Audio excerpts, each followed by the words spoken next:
স্বাগত ডিবিসি সংবাদে। আপনাদের সাথে আছি মৌসুমী শান্তা। এবার জানাবো খবরে বিস্তারিত। আতশবাজি আর শব্দের বান ছুটিয়ে বরণ করা হলো 2025 সাল। নতুন বছর বরণে নগরীতে রাতভর ছিল আনন্দ উল্লাস। নগর জুড়ে কড়া নিরাপত্তার মধ্যে আনন্দ আয়োজনের কমতি ছিল না। আর নতুন বছরে বরণে সবার প্রত্যাশা ছিল বৈষম্যহীন, সুখী, সমৃদ্ধ বাংলাদেশের। ঢাকার আকাশে আতশবাজির ঝলকানি আর ফানুস, পটকার বিরামহীন শব্দ জানান দিল 2025 সালের আগমনী বার্তার। হাজারটার বিধিনিষেধের বেড়া ছিল কড়া নিরাপত্তা। এই নতুন বছরকে বরণ করে নিল নগরবাসী। রাজধানীর প্রায় সব এলাকায় ছিল ঝাঁকজমকপূর্ণ আয়োজন। পাড়া মহল্লায় পরিবার ও প্রিয়জনদের নিয়ে আনন্দে মেতে ওঠেন সব বয়সীরা। জানান 2025 সালকে বরণ করতেই এমন আয়োজন। 2024 আমার কাছে তার থেকে যাতে আরো ভালো যাক আমাদের নতুন বছর, আশা করি সবার জন্য। বড় ভাইরা ফুটাচ্ছে, বন্ধু বান্ধবরা ফুটাচ্ছে, ভালোই লাগতেছে। বছরের প্রথম দিন উৎসব পালন করতেছে, এই কারণে আনন্দ আয়োজনের প্রতিটি মুহূর্তকে আরো রঙিন করে তোলে নগরবাসী। সবার প্রত্যাশা, সব জঞ্জাল ধুয়ে মুছে আগামীর বাংলাদেশ হোক সম্ভাবনাময়। অন্যায় অবিচার দূর হওয়ার পাশাপাশি বৈষম্যহীন দেশ চান না তারা। সামনের আমাদের বছরের প্রত্যাশা, আমরা বৈষম্যহীন বাংলাদেশ চাই। আমরা ধনী গরিবের কোনো পার্থক্য রাখতে চাই না। শিক্ষার মান আমরা ঠিক মতো যেন থাকে, এটাই চাই আশা আমাদের। বাক স্বাধীনতা সেটা আমরা যাতে আর অক্ষুণ্ণ থাকে, ক্ষুণ্ণ না হয়, এবং আমরা যাতে কাঁধে কাঁধ মিলিয়ে জনগণ একসাথে চলতে পারি, এটাই প্রত্যাশা। বারণ থাকা সত্ত্বেও বিকট শব্দে পটকা ফাটিয়ে স্বাগত জানানো হয় নতুন বছরকে। অনেকটা সময় ধরে আকাশে থাকে নানা আলোর ঝলকানি, উড়ে ফানুসও। এদিকে নতুন বছরের আয়োজন ঘিরে রাজধানীতে ছিল কঠোর নিরাপত্তা। নানা আলো আর শব্দের ঝংকারে বরণ করা 2025-এর প্রথম প্রহরে। সবার প্রত্যাশা নতুন সুন্দর বৈষম্যহীন এক বাংলাদেশের। Rakib Hossain, DBC news, Dhaka. বর্ষবরণ উদযাপনে আতশ আর পটকার শব্দে কম্পিত হয়ে ওঠে ঢাকার পরিবেশ। বিকেল থেকেই রাজধানীর বিভিন্ন এলাকায় বাসাবাড়ির ছাদে, অলিতে গলিতে আতশবাজির মিছিলে মেতে ওঠে তরুণ তরুণীরা। আর রাত 12টার পর এর মাত্রা বেড়ে যায় কয়েক গুণ। বিশেষজ্ঞদের মতে সাময়িক আনন্দ মিললেও পরিবেশ হারাচ্ছে তার বৈচিত্র্য। নতুন বছরকে বরণ করতে প্রতি বছরই আতশবাজি আর পটকা ফোটানোর প্রতিযোগিতায় মাতে নগরবাসী। আইন শৃঙ্খলা বাহিনীর পক্ষ থেকে এ বিষয়ে নিষিদ্ধ থাকলেও বুড়ো আঙ্গুল দেখিয়ে পটকা ফোটানোর মধ্য দিয়ে নতুন বছরকে বরণ করল ঢাকা। এমন বিকট শব্দে অতিষ্ঠ রাজধানীবাসী। শুধু তাই নয়, আতশবাজিতে কিছুটা হুমকির মুখে পড়ে পরিবেশ, এমন মত দেন বিশেষজ্ঞরা। প্রতি বছরের ন্যায় এবারও আতশবাজি পুড়িয়ে, পটকা ফাটিয়ে, ফানুস উড়িয়ে মানুষ নববর্ষ উদযাপনে মেতে উঠেছিল। শব্দ দূষণ এবং বায়ু দূষণের পরিমাণ ট্রিমেন্ডাসলি ইনক্রিজ করেছে গত প্রায় 30 মিনিটে। খুবই দুঃখজনকভাবে পরিবেশ মন্ত্রণালয় এবং পরিবেশ অধিদপ্তর থেকে একাধিকবার প্রজ্ঞাপনের মাধ্যমে, নোটিশের মাধ্যমে সবাইকে সচেতন করার পরও আমরা নগরবাসীরা কিন্তু কোনো কর্ণপাত করি নাই। আতশবাজিতে ঢাকার আকাশ রঙিন হলেও পরিবেশ বৈচিত্র্যের পাশাপাশি পাখিরা হারাচ্ছে বাসস্থান। ক্রমান্বয়ে বায়ু দূষণের ফলে ঢাকা শহরের প্রজাপতি বৈচিত্র্য কমে যাচ্ছে। আতশবাজির যে মাত্রাটা পাখিদের উপর একটি প্রভাব ফেলতে পারে বা বন্যপ্রাণীদের উপর, কারণ হঠাৎ করে এত শব্দ, এর ফলে আবাসস্থল চ্যুত হয় বা আবাসস্থলগুলো স্থানান্তরিত হয়ে যায়। তারা ভয় পেয়ে ওড়াউড়ি করতে থাকে, অনেক ক্ষেত্রে ভয় পেয়ে পাখিদের মৃত্যুও ঘটে। শব্দ দূষণ একটি অপরাধ, যারা করবেন তাদের বিরুদ্ধে আইনগত কী ব্যবস্থা রয়েছে তা তুলে ধরেন আইনজীবী। আমরা যদি শুধুমাত্র শব্দ দূষণ বিধিমালার আলোকে যদি শাস্তির ব্যবস্থা করা যায়, সেখানে 1 মাসের জেলের ব্যবস্থা আছে প্রথমবারের জন্য, এবং 5,000 টাকা জরিমানার বিধান রয়েছে, এবং দ্বিতীয়বার করলে সেটার জন্য 6 মাস এবং 10,000 টাকা বিধান রয়েছে। এবং আমাদের পেনাল কোডেও এই সম্পর্কিত আমাদের কিছু ধারা আছে যেগুলোতে আমরা এটা দমন করতে পারি। এমন আতশবাজি আর পটকা ফোটানোর বন্ধে কঠোর পদক্ষেপ নেওয়ার দাবি সাধারণের। মোহাম্মদ আল হাসিব, ডিবিসি নিউজ, ঢাকা। নিউজিল্যান্ডের পর একে একে নতুন বছরকে স্বাগত জানাচ্ছে বিশ্বের বিভিন্ন দেশ। পুরনো বছরকে বিদায় আর নতুন বছরকে বরণ করেছে অস্ট্রেলিয়া, চীন, জাপান সহ বেশ কয়েকটি দেশ। 2025 সাল যেন শান্তি ও সমৃদ্ধি বয়ে আনে, এই কামনা বিশ্ববাসীর। ভৌগোলিক কারণে সবার আগে নতুন বছরকে বরণ করে নিয়েছে নিউজিল্যান্ড।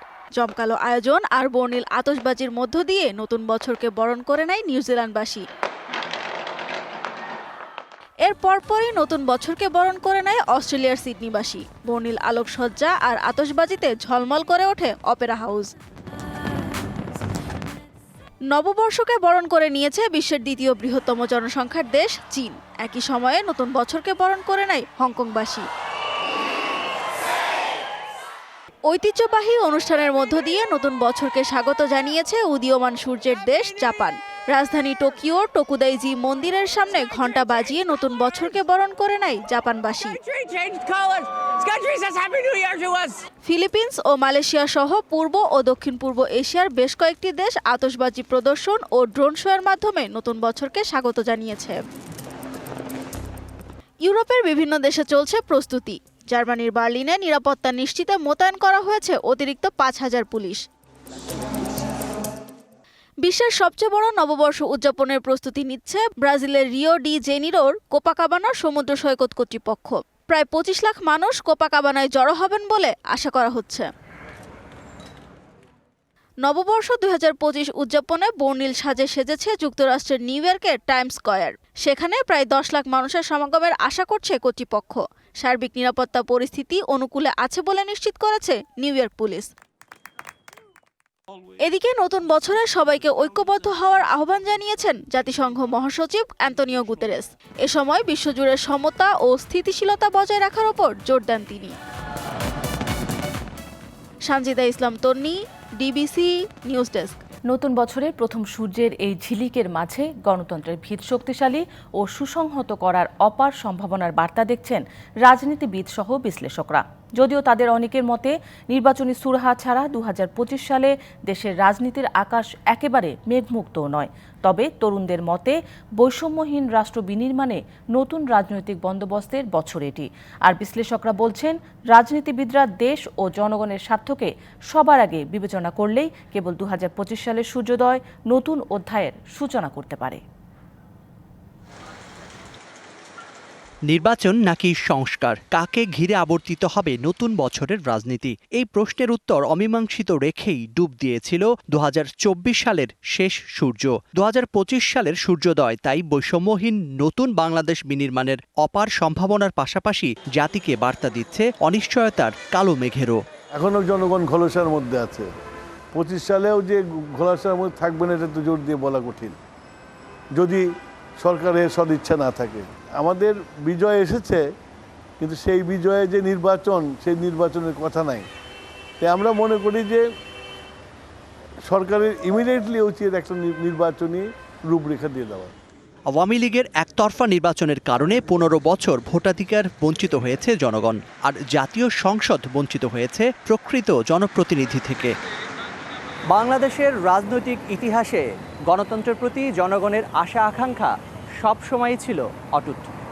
যদিও আওয়ামী লীগের শাসনামলে টানা ৩টি একতরফা নির্বাচনে জনগণ ভোটাধিকার বঞ্চিত হওয়ায় সেই অবস্থানে চির ধরেছে অনেকটাই।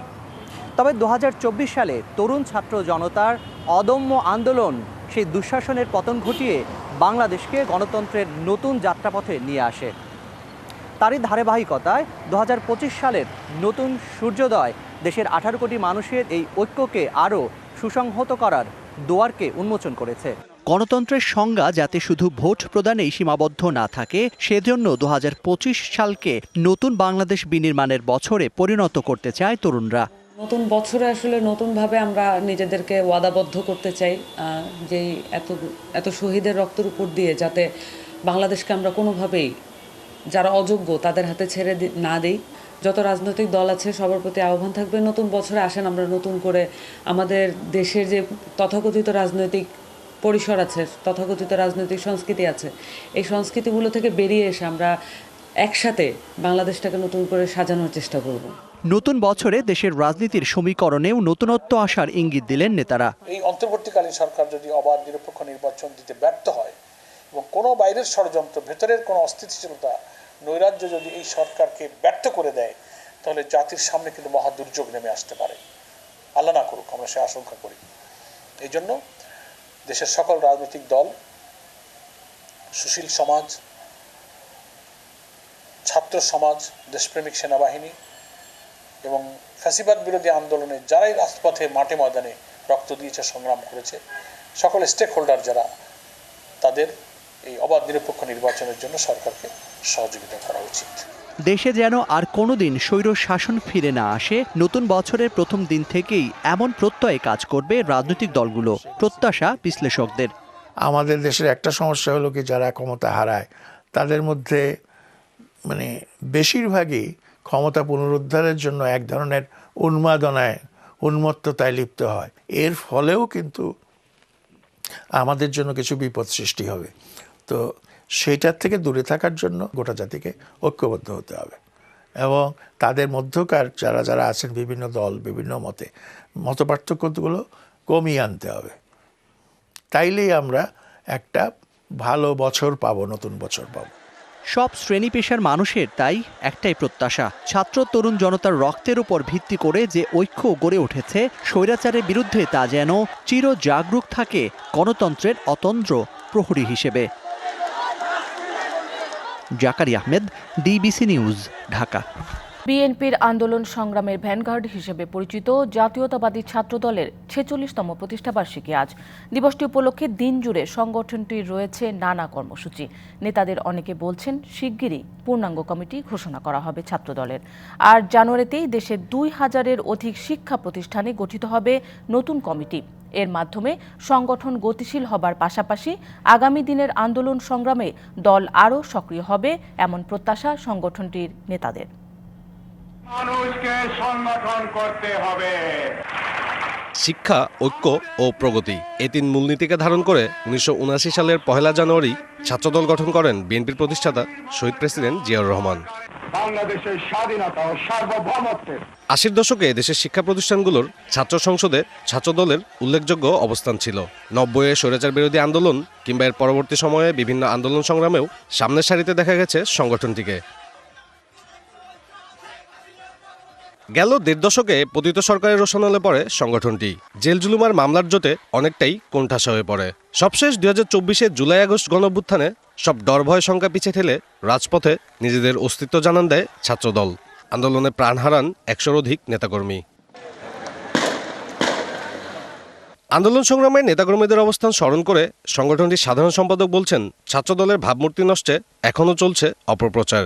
বাংলাদেশ জাতীয়তাবাদী ছাত্রদলের বিরুদ্ধে যে ব্যাপকভাবে যে প্রোপাগান্ডা তৈরি করছে বিভিন্ন প্যাসিস্ট পরাজিত শক্তি, এবং একই সাথে যারা গত ১৫.৫ বছর ধরে গোপন তৎপরতার মাধ্যমে রাজনীতি কায়েম করেছে, ৫ই আগস্ট ছাত্র জনতার গণ অভ্যুত্থানের পরবর্তী সময়ে তারা বিভিন্ন ক্যাম্পাসে তারা আত্মপ্রকাশ করেছে, তাদের এই বিরামহীন প্রোপাগান্ডার বিরুদ্ধে বাংলাদেশ জাতীয়তাবাদী ছাত্রদলের প্রত্যেকটি নেতাকর্মীরা লড়ে যাচ্ছে। দ্রুতই কেন্দ্রীয় কমিটি পূর্ণাঙ্গভাবে গঠিত হবে, আর জানুয়ারিতেই বিভিন্ন প্রতিষ্ঠানগুলোতে গঠিত হবে নতুন কমিটি, এমনটাই জানালেন সভাপতি। বেশ কিছু সহযোদ্ধা রয়েছে যারা বঞ্চিত রয়েছে, তাদেরকে আমরা ইনক্লুড করে নিব।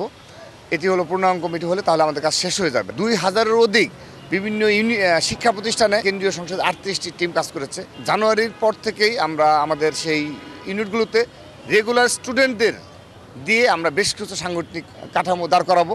তারা আরও বলছেন, শিক্ষার্থীদের মতামতের ভিত্তিতে সুস্থ ধারার রাজনীতি চর্চাকে গুরুত্ব দেবে ছাত্রদল, আর যে কোনো ষড়যন্ত্রের মোকাবেলা হবে রাজপথে। সাব্বির রোজ, ডিবিসি নিউজ, ঢাকা। ছাত্র জনতার আন্দোলনের সময় সিরাজগঞ্জের এনায়েতপুরে গুলিতে নিহত হন মাদ্রাসা ছাত্র সিয়াম হোসেন। পরিবারের ছোট সন্তানকে হারিয়ে পাগল প্রায় মা বাবা। বাড়ি জুড়ে শূন্যতা, অনিশ্চিত ভবিষ্যতে সিয়ামের পুরো পরিবার। যদিও আন্দোলনের তালিকা প্রণয়নের মাধ্যমে পরিবারগুলোর পাশে থাকার কথা জানিয়েছেন জেলা প্রশাসক। আমরা অপেক্ষা করি যে কোন সময় আমাকে আইসা ডাক দিব, আমার বাবা কয় ডাক দিব, আমার বাবা। বাড়ির বারান্দায় অশ্রুসজল নয়নে ছেলের অপেক্ষায় বাবা, ফিরবে না জেনেও ছেলের কণ্ঠে বাবা ডাক শোনার করুণ আরতি। গেল ৪ আগস্ট সিরাজগঞ্জের এনায়েতপুরে চলছিল বৈষম্য বিরোধী আন্দোলন। সে সময় মিছিলে গুলিতে মৃত্যু হয় বেলকুচি উপজেলার গোপরিখি গ্রামের মাদ্রাসা ছাত্র সিয়াম হোসেনের। পরিবারের সর্বকনিষ্ঠ সন্তানকে হারিয়ে পাগল প্রায় সিয়ামের বাবা। আন্দোলনতে সে পুলিশের গুলিতে সে মারা গেল। আমরা জোহরের নামাজ পড়ার শুনতে পারলাম যে আমার ছেলে সিয়ামের মাথায় পুলিশের গুলি লাগছে। পড়াশোনার পাশাপাশি মসজিদের মুয়াজ্জিন ছিলেন সিয়াম। স্বপ্ন ছিল প্রতিষ্ঠিত হয়ে হাল ধরবেন পরিবারের, প্রতিষ্ঠা করবেন একটি মাদ্রাসা। সেই সন্তানকে হারিয়ে বিপর্যস্ত পুরো পরিবার। বড় আশা ছিল, তার আকাঙ্ক্ষা ছিল বড় হয়ে ভবিষ্যতে মা বাবার মুখ উজ্জ্বল করবে, একটা মাদ্রাসা দেবে। কোনো কিছুই তার স্বপ্ন পূরণ হলো না। পরিবারের আশা যে ওর ভাইটা যেহেতু লেখাপড়া করছে, করছে, সরকারি তরফ থেকে যদি ফ্যামিলি থেকে যদি কোনো ইয়ের জন্য একটা চাকরি বাকরি দিত, এর জন্য খুব উপকার হইতো। জেলা প্রশাসক জানান, শিগগিরই সরকারি নির্দেশনায় জুলাই শহীদ স্মৃতি ফাউন্ডেশনের মাধ্যমে শহীদ পরিবারগুলোকে সহায়তা দেওয়া হবে। সিরাজগঞ্জ জেলায় 11 জনকে আমরা নিহতর তালিকা প্রাথমিকভাবে চূড়ান্ত করা হয়েছে। এছাড়া আমাদের MIS-এ 456 জনের একটা তালিকা, আহতদের তালিকা আমরা পেয়েছি। তার মধ্য থেকে আমরা 118 জনকে আমরা একটা সভা করে তাদের নাম চূড়ান্ত করেছে। জুলাই আগস্ট যে ছাত্র জনতার আন্দোলনের যে একটা ফাউন্ডেশন গঠন করা হয়েছে, সেখান থেকে সরকারিভাবে সকল নিহত পরিবারকে অনুদান প্রদান করা হবে। বৈষম্যহীন বাংলাদেশ গড়ার আন্দোলনে জীবন উৎসর্গকারীদের সঠিক মূল্যায়ন হবে, তাদের পরিবার পাবে সরকারের সহায়তা, এমন প্রত্যাশা সবার। খালিদ হৃদয়, DVC নিউজ, সিরাজগঞ্জ। কনকনে শীত ও ঘন কুয়াশার চাদরে ঢাকা পড়েছে উত্তরের জনপদ কুড়িগ্রাম। ভোরে কুড়িগ্রামে তাপমাত্রার রেকর্ড হয়েছে 11 ডিগ্রি সেলসিয়াস। মেঘলা আকাশ ও ঘন কুয়াশার চাদরে ঢেকে গেছে কুড়িগ্রামের আকাশ। কনকনে ঠান্ডা আর হিমেল বাতাস থাকায় কষ্ট বেড়েছে জেলার মানুষের। শীতের প্রকোপে সবচেয়ে বেশি ভোগান্তিতে পড়েছে বৃদ্ধ, শিশু ও দিনমজুরা। কুয়াশার কারণে যানবাহনগুলোকে হেডলাইট জ্বালিয়ে সতর্কতার সাথে চলাচল করতে দেখা গেছে। এদিকে শীত থেকে রক্ষা পেতে আগুন জ্বালিয়ে শীত নিবারণ করছে পঞ্চগড়ের মানুষজন। ভোর 6টায় জেলায় সর্বনিম্ন তাপমাত্রা 12.5 ডিগ্রি সেলসিয়াস রেকর্ড করা হয়। বেলা গড়িয়ে বিকেল হতেই শীতের তীব্রতা অনুভূত হয় বেশি। শীতে ডায়রিয়া, শ্বাসকষ্ট সহ শীতজনিত নানা রোগে আক্রান্ত হচ্ছে বয়স্ক ও শিশুরা। জেলা প্রশাসনের পক্ষ থেকে শীতবস্ত্র বিতরণ করা হলেও তা পর্যাপ্ত নয় বলছেন শীতার্তরা।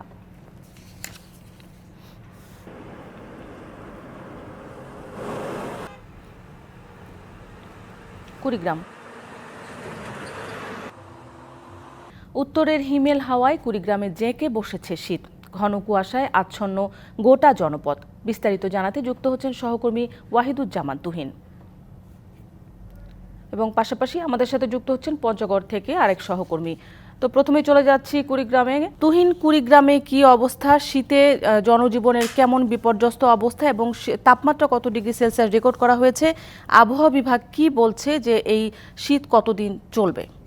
আজকের যে তাপমাত্রা যেটি রয়েছে গতকালকের থেকে 0.5 ডিগ্রি সেলসিয়াস কমেছে, যেটি আবহাওয়া পর্যবেক্ষণ কেন্দ্র জানাচ্ছিল যে এটি আরও কমার সম্ভাবনা রয়েছে। যেহেতু কুড়িগ্রামের আকাশ মেঘলা রয়েছে, তার সাথে ঘন কুয়াশা, সে কারণে কিন্তু তাপমাত্রাটা অনেক কমে যাচ্ছে। যে সূর্যের আলো গতকাল থেকে না আসায় দিন এবং রাতের যে তাপমাত্রার পার্থক্যটা সেটি খুব কাছাকাছি আসতেছে। তো এই অবস্থায় দেখেছি যে বিশেষ করে ছিন্নমূল এবং নিম্ন আয়ের মানুষজন তারা আসলে বিপাকে পড়েছে। যে কুড়িগ্রামের যে নদ নদী তীরবর্তী এলাকায় এই শীত সবচেয়ে বেশি অনুভূত হচ্ছে। আর আবহাওয়া পর্যবেক্ষণ কেন্দ্র যেটি জানাচ্ছিল যে আসলে গত পৌষের যে শুরু থেকে যে তাপমাত্রাটা যেটি কুড়িগ্রামের ওঠানামা করতেছিল 13-14 এর মধ্যে ছিল, সেটি গত 2 দিন ধরে কিন্তু একেবারে 11-র মধ্যে সীমাবদ্ধ থাকতেছে। এবং দিনের যে সর্বোচ্চ তাপমাত্রা যেটি অন্য সময়ের তুলনায় প্রায় 25 ডিগ্রি সেলসিয়াস থেকে, সেটি কিন্তু গত 2 দিন থেকে যেটি 20-এর ঘরে নেমে এসেছে। তো সে কারণে যে তাপমাত্রার যে তারতম্যটা সেটি কিন্তু আরো ভোগাচ্ছে সাধারণ মানুষকে, এবং কনকনে ঠান্ডার মাত্রাটা কিন্তু আরো বেড়ে যাচ্ছে। তো সেক্ষেত্রে কুড়িগ্রামের যে আবহাওয়া পর্যবেক্ষণ কেন্দ্রের যে এটি পূর্বাভাস, তারা বলতেছিল যে আসলে কুড়িগ্রামের যে আকাশে যে মেঘলা, আংশিক যে মেঘলা রয়েছে, সে মানে সূর্যের আলো না আসার এই কারণটা তারা বলছে এটি আরো হয়তো দিন 5 বা 7 অব্যাহত থাকার সম্ভাবনা রয়েছে। তবে তারা জানাচ্ছিল যে হয়তো মেঘ কেটে গেলে হয়তো তাপমাত্রাটা কিছুটা বাড়তে পারে। তো শান্তা, এই ছিল আমার কাছে কুড়িগ্রাম থেকে।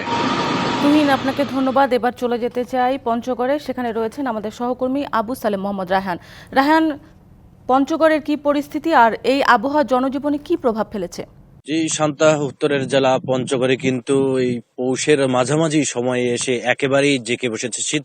তীব্র শীতে কিন্তু কাহিল হয়ে পড়েছে পঞ্চগড়ের মানুষজন। গতকালকে আমরা যেমনটি দেখেছি যে সকাল থেকেই কিন্তু একেবারে ঘন কুয়াশায় আচ্ছন্ন ছিল পুরো পঞ্চগড়। সেই সাথে কিন্তু হিমালয় থেকে আসা তীব্র হিমেল ঠান্ডায় কিন্তু জনজীবন কাহিল হয়ে পড়েছে। আজকেও কিন্তু শীতের তীব্রতা তেমনটি আমরা লক্ষ্য করছি। সেই সাথে যে হিমেল বাতাস সেটি কিন্তু গতকালের তুলনায় অনেক বেশি, যে কারণেই এই জেলার মানুষজন কিন্তু কাহিল হয়ে পড়েছে ঠান্ডায়। বলতে গেলে এই শীত মৌসুমের আজকে কিন্তু সবচেয়ে রেকর্ড পরিমাণ শীত আমরা বলতে পারি। সেই সাথে হিমেল হাওয়ায় কিন্তু জনজীবন বিপর্যস্ত হয়ে পড়েছে। মানুষজন কিন্তু যারা শ্রমজীবী নিম্ন আয়ের মানুষ, খেটে খাওয়া মানুষ, যারা সকালেই কাজের সন্ধানে বের হন, তাদের কিন্তু আমরা সকাল থেকে উপস্থিতি সড়কে একেবারে কম দেখতে পাচ্ছি। এছাড়া যারা নিম্ন আয়ের মানুষজন রয়েছেন তারা কিন্তু শীত নিবারণের জন্য খড়কুটো জ্বালিয়ে আগুন পোহাচ্ছেন। এছাড়া যারা শ্রমজীবী মানুষ রয়েছেন নদীতে পাথর তুলে কিংবা বালি তুলে জীবিকা নির্বাহ করেন, তাদের জন্য কিন্তু এই শীতে দুর্ভোগটা অনেকটাই বেড়ে গেছে। এছাড়া জেলার হাসপাতালগুলোতেও কিন্তু শীতজনিত রোগীর সংখ্যা প্রতিনিয়তই বাড়ছে। মানুষজনের ভোগান্তি কিন্তু কোন অংশেই কম নেই। আমরা আবহাওয়া অফিসের সাথে কথা বলেছি যে তারা আমাদেরকে যেমনটি জানিয়েছেন যে দিনের সর্বোচ্চ তাপমাত্রা কিন্তু গতকাল 22 ডিগ্রি সেলসিয়াস রেকর্ড করা হয়েছে। এই কারণে দিন এবং রাতের তাপমাত্রা যতই ব্যবধান কমছে ততই কিন্তু শীতের তীব্রতাটা বেশি আমরা লক্ষ্য করছি। সেই সাথে হিমেল হাওয়া শীতের তীব্রতা কিন্তু আরো অনেকটা বাড়িয়ে দিচ্ছে। আগামী আরো 3 থেকে 4 দিন এই শীতের তীব্রতা অব্যাহত থাকবে। তো এভাবে আরো কয়েকদিন থাকলে কিন্তু মানুষের ভোগান্তির পরিমাণ অনেকটাই বেড়ে যাবে। এছাড়া যারা শ্রমজীবী মানুষ তাদের কিন্তু এখন পর্যন্ত শীত বস্ত্রের অনেকটাই আমরা সংকট লক্ষ্য করছি। তো জেলা প্রশাসনের পক্ষ থেকে পর্যন্ত 13,000 শীত বস্ত্র বিতরণ করা হয়েছে, যা চাহিদার তুলনায় কিন্তু অনেকটাই কম। তো আরো শীত বস্ত্র বিতরণের জন্য তারা আহ্বান জানিয়েছেন। ধন্যবাদ। সংবাদ এই ছিল এখনকার মতো। ডিবিসি নিউজের সংবাদগুলো পড়তে ভিজিট করুন dbcnews.tv আর ভিজিট করুন ডিবিসি নিউজের ফেসবুক পেজ এবং ইউটিউব চ্যানেল। সঙ্গেই থাকুন।